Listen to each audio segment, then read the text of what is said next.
I have been married to my wife for 2 years now, together for 4. Kate, my wife, is an amazing, selfless, beautiful woman, but she has been through a lot. She was raised in an abusive household and has been SA'd twice in her adult life while she was in college. When we met, Kate was finishing up her senior year of college, and not long after we started hanging out, she went through a deep depressive period. She started self-harming, and me and my best friend convinced her to get help after a particularly scary incident, so she went to a mental health hospital for a few months to start the process on working through her past traumas. I visited her every week and called her daily to check in and remind her I was there for her. Most of my family would get upset when I talked to them about Kate. They couldn't understand why I would want to be the support person for someone with such deep issues when we had just met. I always told them the same thing, I couldn't explain it, but I just felt such a deep connection to her, and I was so impressed by how amazing she is after going through everything she did, and that regardless what it was, as I wanted to be in her life so they should get used to it. When I say I would do anything to make this woman as happy as possible, I mean it. She's earned it. She has worked so hard to be where she is, and I'm so unbelievably proud of her. Kate is now a happy, confident, self-assured person, but she still has trauma and she still lives with it, and I help her however I can to make that weight less heavy for her. I'll admit a few times over the years I've had to cancel family plans. Nothing major, just like a dinner or bowling, because of Kate having a panic attack or just being in a more vulnerable position and needing a quiet night in. It doesn't happen often, and Kate has always reached out to my family after to profusely apologize and ask for a good time for us to reschedule. My brother got married to his now wife a week ago. Everything was going fine. It was a great wedding and the reception was going really well. Kate was having a blast dancing with my sisters until one of our cousins accidentally tripped and knocked her over. He fell on top of her and Kate had a major panic attack. The cousin tried everything he could to help, and there's no hard feelings there. Kate has apologized to him for scaring him as well, and he just joked saying it was a good excuse to learn how to use his 2 left feet. But my brother freaked out while Kate was having the panic attack, and while I was trying to soothe and calm her down, he was screaming at us to go somewhere private if she was going to cause a effing scene. Kate was crying hysterically and completely reliving one of the worst moments of her life, and he was yelling at her. I was so mad, but I had to calm Kate down, so I picked her up and carried her to a quiet room and stayed with her until she was okay. She felt so bad and kept saying over and over again that she ruins everything and apologizing. I told her that what he did was unacceptable and that it wouldn't have been a big scene if he didn't make it one. Also tell you that Kate is currently 5 months pregnant with twin girls, which may or may not have fueled some emotions during this event. She can't control her panic attacks, but he can control his outbursts, and he made it way worse for her. I was still really pissed at him, but I told Kate that I would go and talk it out with him, so that's what I attempted to do. Him and his wife were both really angry that she couldn't make it to another room before having a breakdown. I tried to take a few deep breaths and explain that she can't hold in a flashback, they just happen, and that she hasn't had a serious panic attack in over a year, so it's normal for them to be more intense. I asked them to put themselves in her shoes and how upset they would be if someone was going to hurt them, and they were terrified, and instead of helping I yelled and berated them for being afraid. My brother said that that's different because that would be them in a real situation, and this was all a fragment of my wife's issues. But this was real. What she went through happened to her, and during her flashbacks they feel just as real as that event. So it is the same thing. I said as much, and that they aren't being fair to someone who has always gone above and beyond to be nice to them even on her hardest days. One of my sisters said that my brother was being a jerk and to stop being a drama queen. My brother then blew up again and got in my face and said if I hadn't married a delusional girl who got effed up and broken by some other guys, his wedding wouldn't have been ruined. I lost it. I punched him and broke his nose. He fell on the ground and started crying. I got in his face and told him that he was more effed up than she will ever be, and if I ever found out he talked about Kate that way again I would break a lot more than his nose, and I left. My parents tried to calm me down and said it was messed up what he said, but that none of it was technically untrue. I flipped out and told them if they genuinely felt that way, that I never wanted to hear from anyone who thinks that, because she doesn't need that in her life, and I don't need people who don't respect and care about the best thing that has ever happened to me. I know hitting him was wrong, but Kate has been scared, depressed, and in pain, but she was never effed up or broken. And the insinuation that the strongest person I have ever met is nothing more than a broken dish that needed to be glued back together as if it was that simple pushed me over the edge of being rational in that moment. My sisters and the majority of my extended family are on my side. But my parents, brother, and some of my other family are really angry that I would hit him on the best day of his life. But he made it one of Kate's most embarrassing, and I won't forgive or apologize to him for his actions. Kate has sat down with me and thinks I should at least work on forgiving him. She doesn't think he was right and is still extremely upset by what was said, but she explained that she's a lot and she knows it. Her panic attacks can be scary and upsetting for others too, and that I may have chosen to face and tackle those problems with her together, but that my brother hasn't. He didn't choose to be there for her during those moments, and he shouldn't be expected to be. I know she has a valid point, but I don't think I can forgive him. And I definitely don't think I can apologize to him for the situation. I just don't think I can. Update.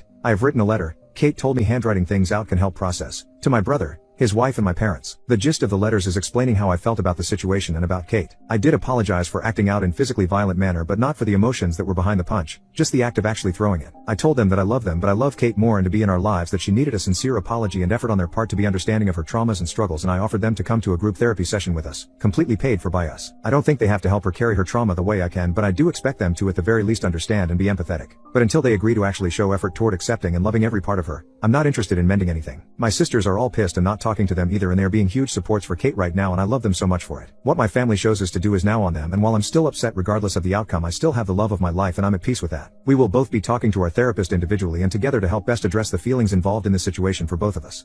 My lying husband stole my inheritance and pretended that he did not know about it, so I reported theft and left him. When I was 5, my Nana gave me her tea set. It was given to her by her mother. My Nana had no daughters of her own and I was the only girl of her 11 grandchildren, so she gave it to me. It's a full bone china set. I don't know if it has monetary value, but its sentimental value is immeasurable. I have had it, kept it, and used it for nearly 28 years. I wanted to pass it down to my own daughter or granddaughter one day. My husband knows all this. His sister and her family came to stay with us for a week. Whenever I have little girls over, I pull out my tea set for a tea party. I make tea sandwiches, scones, cakes, biscuits. My Nana made tea parties a big deal with me and I carry that on. So, my sister-in-law and her daughter had an afternoon tea party. It was a couple of weeks after that I had my friend and her daughters coming to visit. I planned a tea party. The morning of I baked, made sandwiches, went to pull my tea set out, and it was gone. I keep it in a cabinet in my kitchen. I wash it and put it away every time until the next time. I went a little mad looking for it. The visit came and went. I spent days tearing my house apart looking for it. Every cabinet,